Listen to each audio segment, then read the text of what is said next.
Preface. The topic of becoming, although it features one major paradox, contains other paradoxes as well. Not the least of these is the fact that, although becoming is one of the most important concepts in the Buddhist teachings, there is no full-scale treatment of it in the English language. This book is an attempt to fill that lack. The importance of becoming is evident from the role it plays in the Four Noble Truths, particularly in the second. Suffering and stress are caused by any form of craving that leads to becoming. Thus, the end of suffering must involve the end of becoming. The central paradox of becoming is also evident in the second noble truth, where one of the three forms of craving leading to becoming is craving for non-becoming, the ending of what has come to be. This poses a practical challenge for any attempt to put an end to becoming. Many writers have tried to resolve this paradox by defining non-becoming in such a way that the desire for unbinding, nibbana, would not fall into that category. However, the Buddha himself taught a strategic resolution to this paradox, in which the fourth noble truth, the path to the end of suffering, involves creating a type of becoming where the mind is so steady and alert that it can simply allow what has come into being to pass away of its own accord, thus avoiding the twin dangers of craving for becoming or for non-becoming. My first inkling that the resolution of the paradox of becoming was strategic and paradoxical itself, rather than simply linguistic, came from reading the following passage in the autobiography of Pra Ajahn Lee. In this passage, Ajahn Lee is teaching meditation to a senior scholarly monk in Bangkok. One day the Sumde said, "There's one thing I'm still doubtful about. To make the mind still and bring it down to its basic resting level, bhavanga, isn't this the essence of becoming and birth?" "That's what concentration is," I told him. Becoming and birth. But the Dhamma we're taught to practice is for the sake of doing away with becoming and birth. So what are we doing giving rise to more becoming and birth? If you don't make the mind take on becoming, it won't give rise to knowledge, because knowledge has to come from becoming if it's going to do away with becoming. This book is essentially an attempt to explore in detail the ways in which the Buddha's own resolution of the paradox of becoming employs the very same strategy. In the course of writing this book, I found it necessary to revisit themes treated in some of my earlier writings. For instance, the topics of clinging and unbinding, treated in The Mind Like Fire Unbound, and karma and causality, treated in The Wings to Awakening, had to be covered again to give a full picture of the causes of becoming, along with a sense of the rewards that come when becoming is overcome. But even though there is some overlap between this book and those, in terms of points made and passages cited, I am treating these topics from a different angle, posing different questions and arriving at a different range of answers. Thus, the discussion here, instead of being redundant, adds new dimensions to what was written in those earlier works. Many people have read earlier incarnations of the manuscript for this book and offered valuable suggestions for improving its substance and style. In addition to the monks here at the monastery, I would like to thank the following people for their help. Introduction.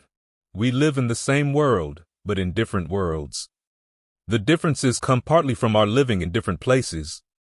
If you live to the east of a mountain and I to the west, my world will have a mountain blocking its sunrises and yours its sunsets.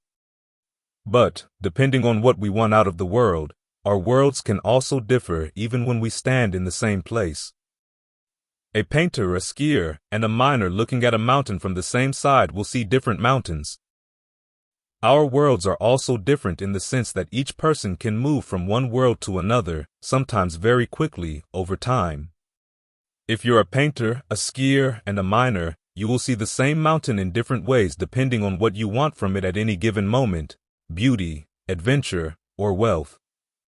Even if you stay focused on nothing but the desire to paint, the beauty you want from the mountain will change with time, sometimes over years, sometimes from one moment to the next. Your identity as a painter will continue to evolve. Each and every desire, in fact, has its own separate world, and within those worlds, we take on different identities. The Buddha had a word for this experience of an identity inhabiting a world defined around a specific desire. He called it bhava, which is related to the verb bhavati, to be or to become. He was especially interested in bhava as process, how it comes about, and how it can be ended. So, becoming is probably a better English rendering for the term than being or existence, especially as it follows on doing, rather than existing as a prior metaphysical absolute or ground. In other words, it's not the source from which we come, it's something produced by the activity of our minds. The Buddha's analysis of becoming as process throws a great deal of light on how imaginary, fictional, or dream worlds are created, but that was not his main concern. He was more interested in seeing how the process of becoming relates to the way suffering and stress are brought about and how they can be brought to an end. One of his first discoveries in analyzing the relationship between becoming and suffering was that the processes of becoming operate on different scales in space and time. The process by which the mind creates a psychological sense of location for itself in states of becoming within this lifetime is the same process by which it establishes a location for itself in another world after death. The question of whether death was followed by rebirth was hotly debated in the Buddhist time, so in teaching the fact of rebirth, he was not simply parroting the assumptions of his culture. The experience of his awakening is what gave him proof that becoming has both psychological and cosmological dimensions, within the moment and stretching over lifetimes, with a parallel pattern in each. You can learn how the mind finds a place for rebirth by watching how it moves from one becoming to another here and now. The Buddha's awakening also taught him that the craving and clinging leading to stress are identical to the craving and clinging that lead to becoming, so becoming is inevitably stressful. This explains why the typical human way of avoiding suffering, which is to replace one state of becoming with another, can never fully succeed. If, to escape the sufferings of being a painter, you decide to become a miner instead, you simply exchange one set of sufferings for another. Regardless of what identity you take on, or however you experience the mountain of the world, it's going to entail some degree of stress. Thus, to put an end to suffering, it's necessary to put an end to becoming. And to do that, it's necessary to understand the process that gives rise to becoming, so that the problem can be attacked at its cause. This is why the Buddha focused on becoming as process.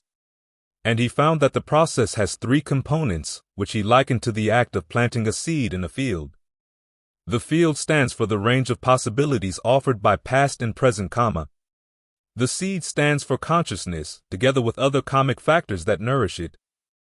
The water moistening the seed represents the present mental act of craving and clinging, which fixes on a specific spot in the range of possibilities offered by the field, allowing becoming to develop from the potentials offered by the seed.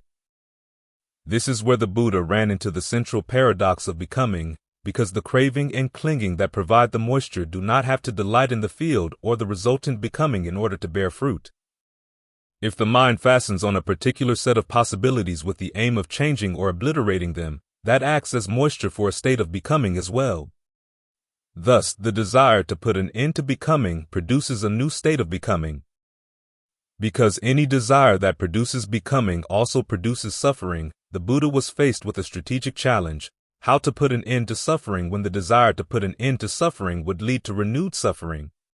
His solution to this problem involved a paradoxical strategy, creating a state of becoming in the mind from which he could watch the potentials of karma as they come into being, but without fueling the desire to do anything with regard to those potentials at all. In the terms of the field analogy, this solution would deprive the seed of moisture. Eventually, when all other states of becoming had been allowed to pass away, the state of becoming that had acted as the strategic vantage point would have to be deprived of moisture as well. Because the moisture of craving and clinging would have seeped into the seed even of this strategic becoming, this would eventually mean the destruction of the seed, as that moisture and any conditioned aspects of consciousness the seed might contain were allowed to pass away. But any unconditioned aspects of consciousness, if they existed, wouldn't be touched at all. This is precisely what the Buddha attempted, and he found that the strategy worked. Becoming could be allowed to end through creating a specific state of becoming, the condition of mental absorption known as jhāna, watered by specific types of craving and clinging. This type of becoming, together with its appropriate causes, is what constitutes the path he later taught. Once the path had done its work, he found, it could be abandoned through a process of perceptual deconstruction, and the quest for the end of suffering would be complete. Freed from both suffering and becoming, the mind would be totally released from the limitations of any identity or location, a freedom that beggars the imagination, but captures it as well.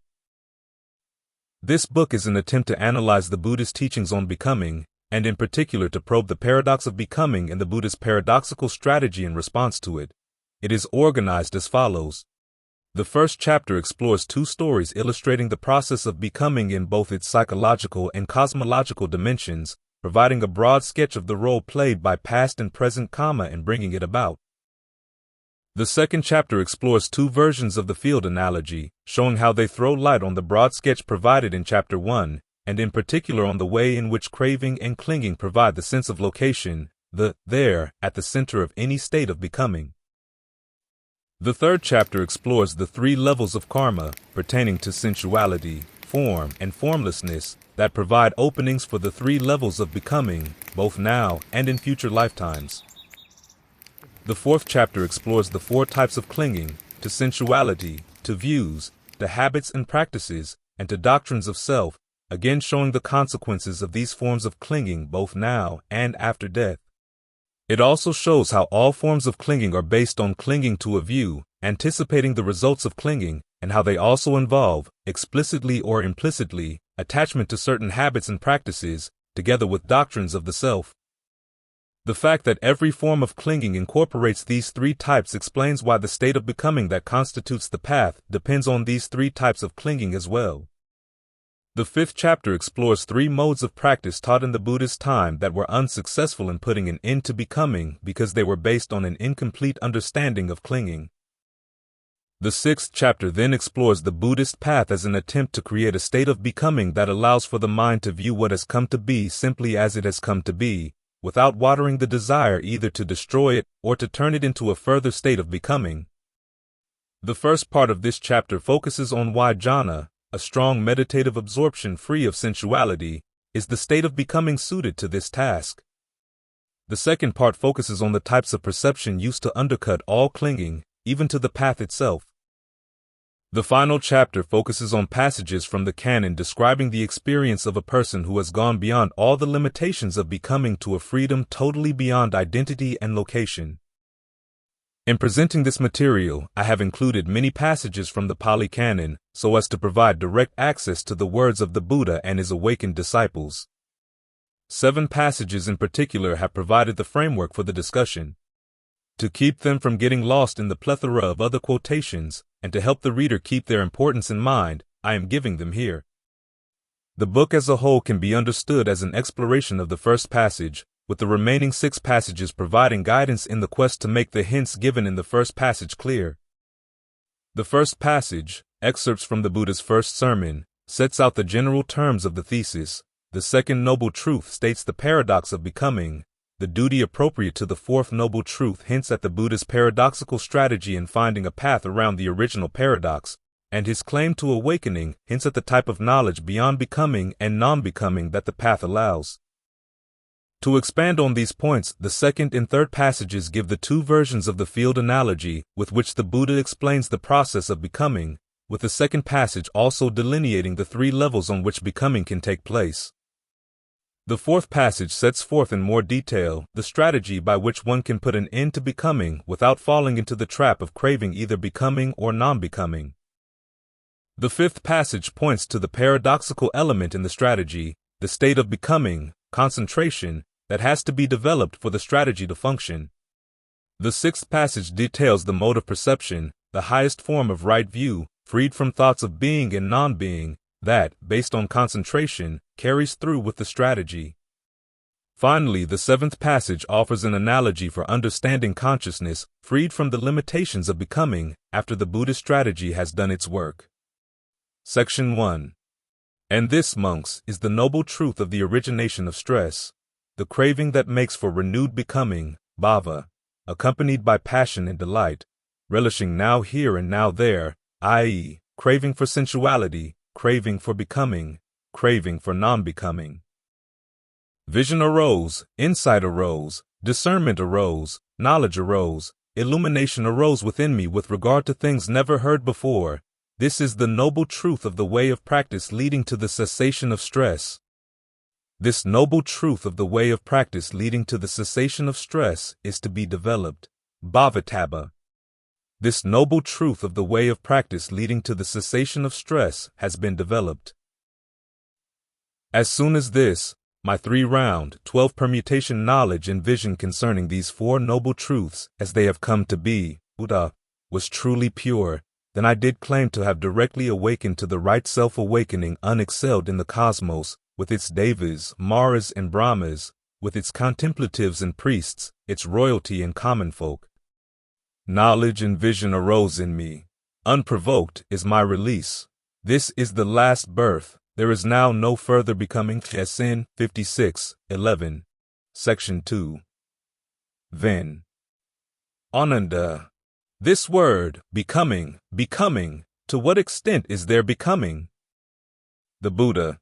If there were no karma ripening in the sensuality property, would sensuality becoming be discerned? Then Ananda. No, Lord. The Buddha. Thus karma is the field, consciousness the seed, and craving the moisture. The consciousness of living beings hindered by ignorance and fettered by craving is established and tuned to a lower property. Thus there is the production of renewed becoming in the future.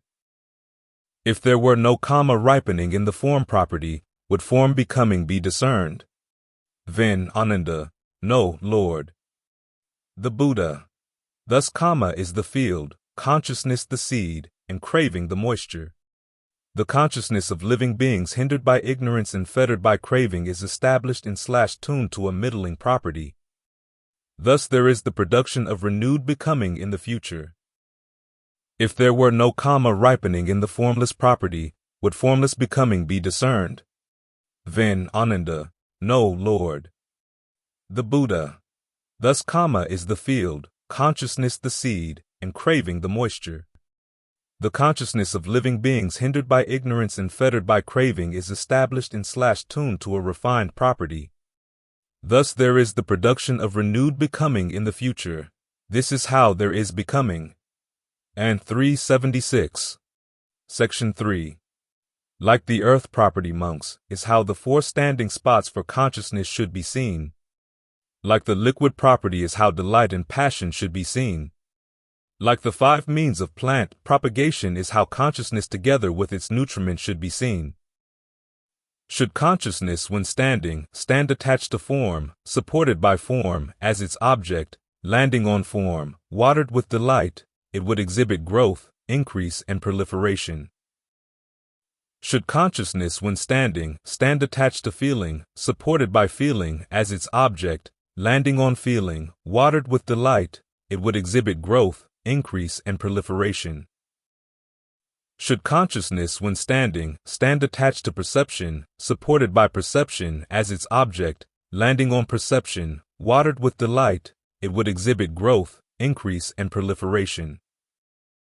Should consciousness, when standing, stand attached to fabrications, supported by fabrications as its object, landing on fabrications, watered with delight, it would exhibit growth, increase, and proliferation.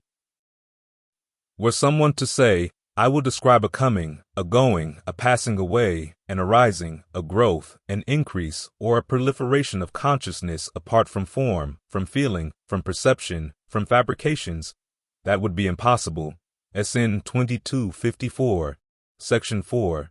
Overcome by 2 viewpoints, some human and divine beings adhere, other human and divine beings slip right past, while those with vision see. And how do some adhere? Human and divine beings delight in becoming, enjoy becoming, are satisfied with becoming. When the Dhamma is being taught for the sake of the cessation of becoming, their minds do not take to it, are not calmed by it, do not settle on it, or become resolved on it. This is how some adhere. And how do some slip right past? Some, feeling horrified, humiliated, and disgusted with that very becoming, delight in non-becoming. When this self, at the breakup of the body after death, perishes and is destroyed, and does not exist after death, that is peaceful, that is exquisite, that is sufficiency. This is how some slip right past. And how do those with vision see? There is the case where a monk sees what's come to be as what's come to be. Seeing this, he practices for disenchantment with what's come to be, dispassion for what's come to be, and the cessation of what's come to be. This is how those with vision see. Those having seen what's come to be, as what's come to be, and what's gone beyond what's come to be, are released in line with what's come to be through the exhaustion of craving for becoming. If they've comprehended what's come to be, and are free from craving for becoming and not with the non-becoming of what's come to be, monks come to no renewed becoming. Iti 49. Section 5. Develop bhavitha, concentration, monks. A concentrated monk discerns things as they have come to be. And what does he discern as it has come to be? This is stress. He discerns as it has come to be. This is the origination of stress. This is the cessation of stress. This is the path of practice leading to the cessation of stress. He discerns as it has come to be. SN 56-1. Section 6. By and large, Kakayana, this world is supported by / takes as its object a polarity, that of existence and non-existence. But when one sees the origination of the world, the six sense media, with right discernment as it has come to be, non-existence with reference to the world does not occur to one. When one sees the cessation of the world with right discernment as it has come to be, existence with reference to the world does not occur to one.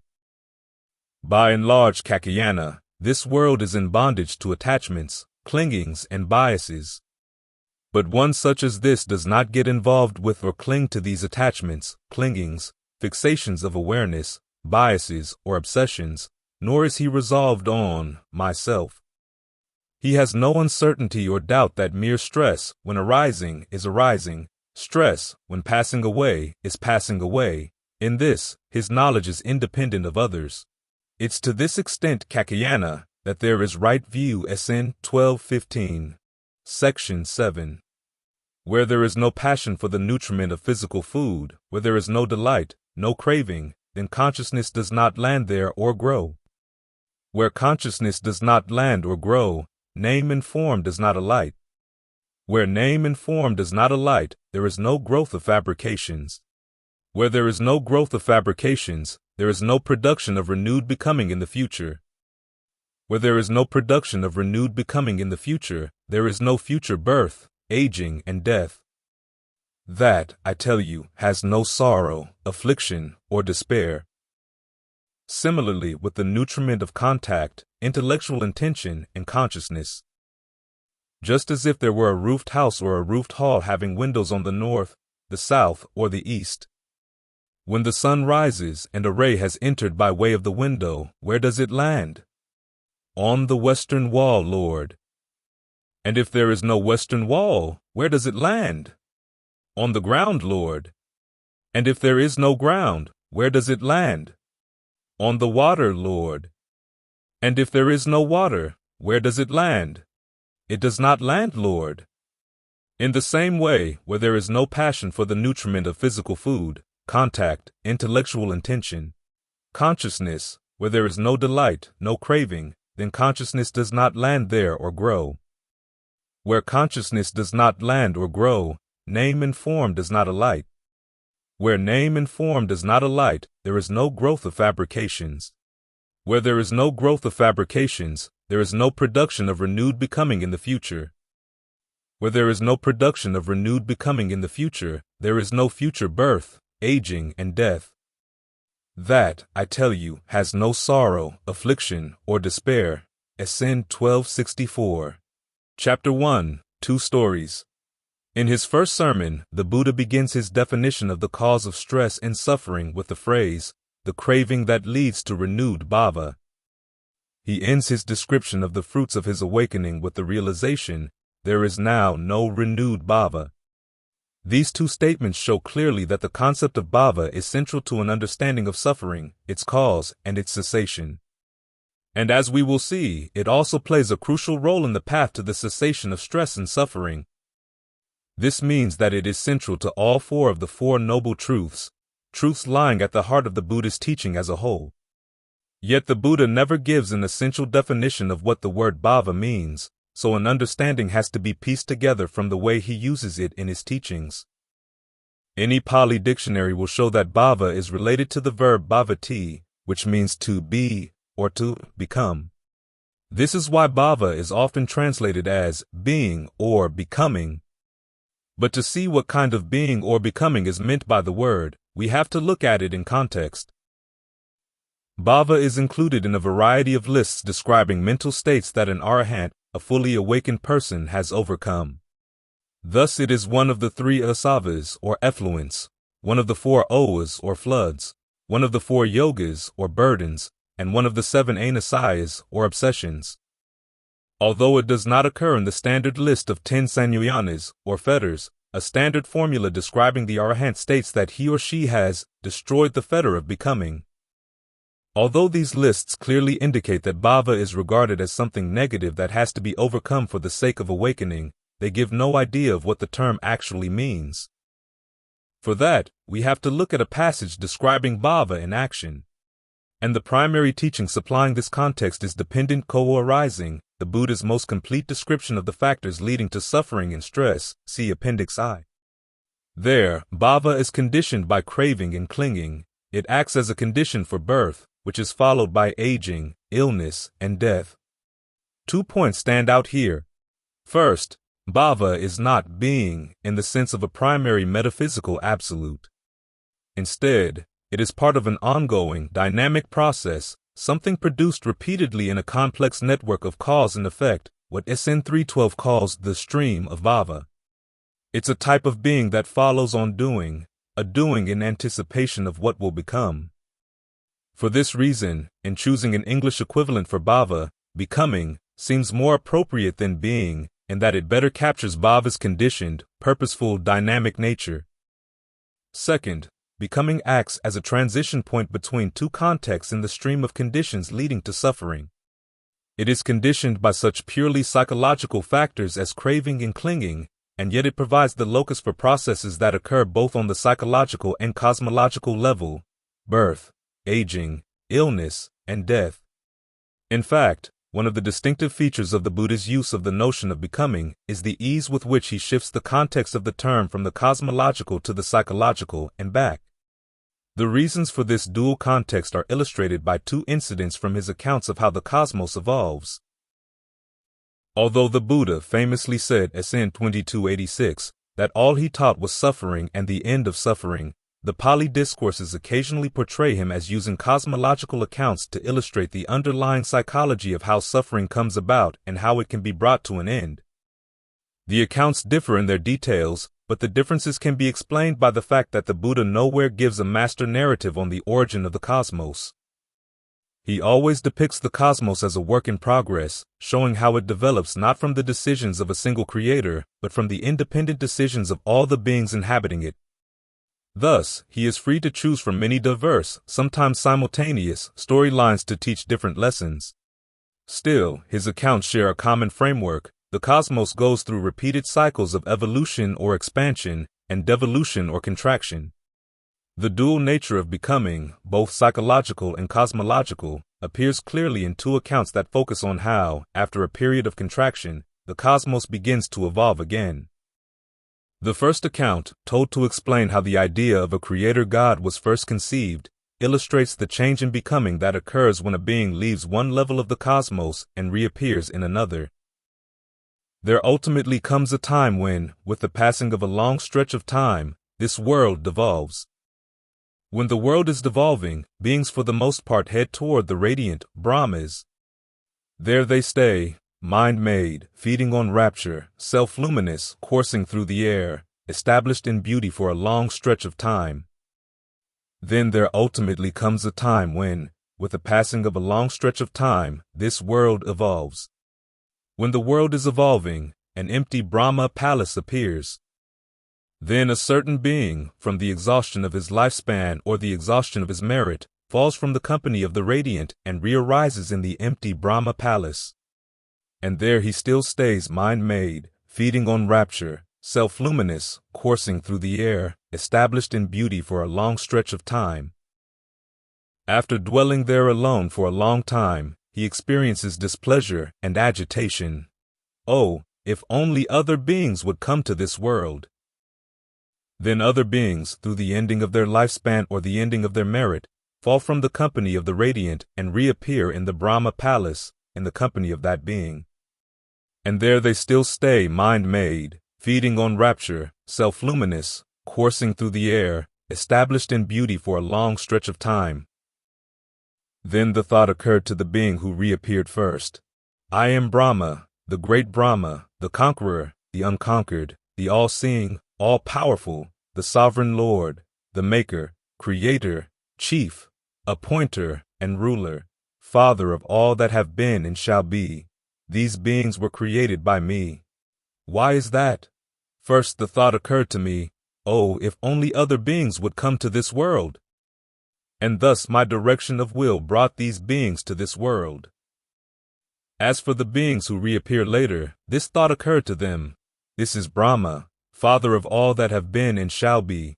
We were created by this Brahma. Why is that? We saw that he appeared here before, while we appeared after. The being who reappeared first was of longer lifespan, more beautiful, and more influential, while the beings who reappeared later were of shorter lifespan, less beautiful, and less influential. DN 1.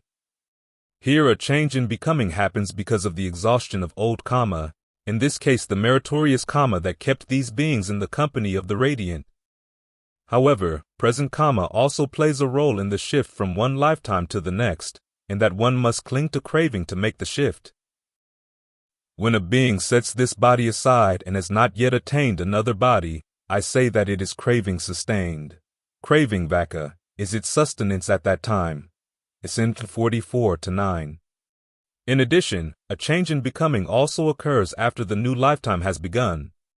The mistaken perception that the great Brahma is a creator god, even though it does not change the physical details of the cosmos, does change the way he and the other beings experience the nature of the cosmos and their relationship to one another. This change in relationship will apparently continue as long as the eon lasts. In this way, even though the change in becoming is more psychological than physical, its impact is no less lasting and strong. The second cosmological account, however, describes how a change in becoming within the context of a single lifetime can actually alter the physical universe. This account, which carries allegorical overtones, was told to refute the racial pride of the Brahmins, showing how racial pride, rather than any supposed racial inferiority in others, was what brought about the degeneration of the world. There ultimately comes a time when, with the passing of a long stretch of time, this world devolves. When the world is devolving, beings for the most part head toward the radiant Brahmas. There they stay, mind-made, feeding on rapture, self-luminous, coursing through the air, established in beauty for a long stretch of time. Then there ultimately comes a time when, with the passing of a long stretch of time, this world evolves. When the world is evolving, beings for the most part, falling from the company of the radiant, come to this world. But they still stay mind-made, feeding on rapture, self-luminous, coursing through the air, established in beauty for a long stretch of time. And at that time, there is just a single mass of water, a blinding darkness. No sun and moon are discernible, no asterisms or constellations, no day or night, no months or fortnights, no seasons or years, no male or female. Beings are reckoned simply as beings. Then, ultimately, with the passing of a long stretch of time, a flavor earth appeared on the water around those beings, just like the skin that appears on top of hot milk as it cools. It was consummate in color, consummate in aroma, consummate in flavor.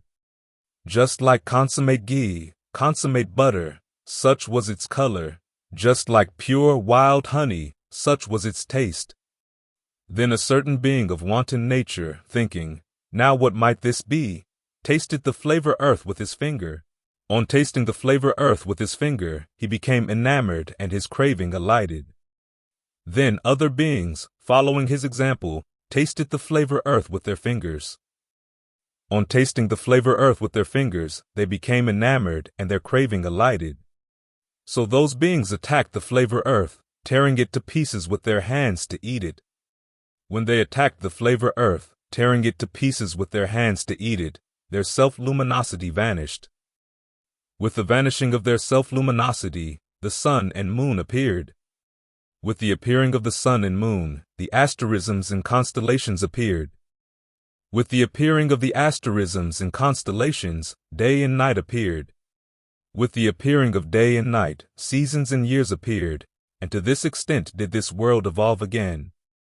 Then those beings, eating the flavor earth, stayed for a long stretch of time with that as their food, with that as their nourishment. As they kept eating the flavor earth, a coarseness grew in their bodies, and good and bad coloring were discernible. Some of them were endowed with good color, some with bad. At that point, those of a good color grew haughty toward those of a bad color. We are of a better coloring, those are of a worse. Because of the color haughtiness of those of a prideful and haughty nature, the flavor earth disappeared. DN 27. In this account, present karma plays a predominant role in the change of becoming. As craving acquires a focus, this seems to be the meaning of craving alights, beings act on it. In acting on it, they themselves immediately change, and as they change, their experience of the world around them changes as well. There is a familiar psychological truth here. People who have recovered from an addiction will recognize how their sense of themselves changed when the addiction began, how their perception of the world was also distorted while the addiction lasted, and how both they and the world around them changed when the addiction was finally overcome. If the addiction was for alcohol, they found themselves defined by the desire for alcohol, and the world around them defined by, and limited to, its ability or inability to provide them with the alcohol needed to satisfy that desire. Only when the addiction was overcome were they freed from those limitations. They are now different people, and the world a different place. This connection between one's personal state and one's experience of the world, and the way in which both depend on the focal point of one's cravings, goes a long way toward explaining the combination of psychology and cosmology in the Buddha's concept of becoming. And although the cosmological passages depicting this connection are marked by a sly humor, the basic outlines of the picture they provide are confirmed by other discourses that treat the topic of becoming in more detail and earnestness. As that outline shows, becoming constitutes a sense of self-identity located in a particular world. The contours of that self and that world are determined by a combination of old karma and new. Their location is determined by an act of craving and desire. Passages discussing the issue of becoming in more detail, to be discussed in the following chapter, will show why this particular combination of elements necessarily leads to suffering. They will also show how these elements open a path to the end of suffering, and yet require that that path take several paradoxical turns.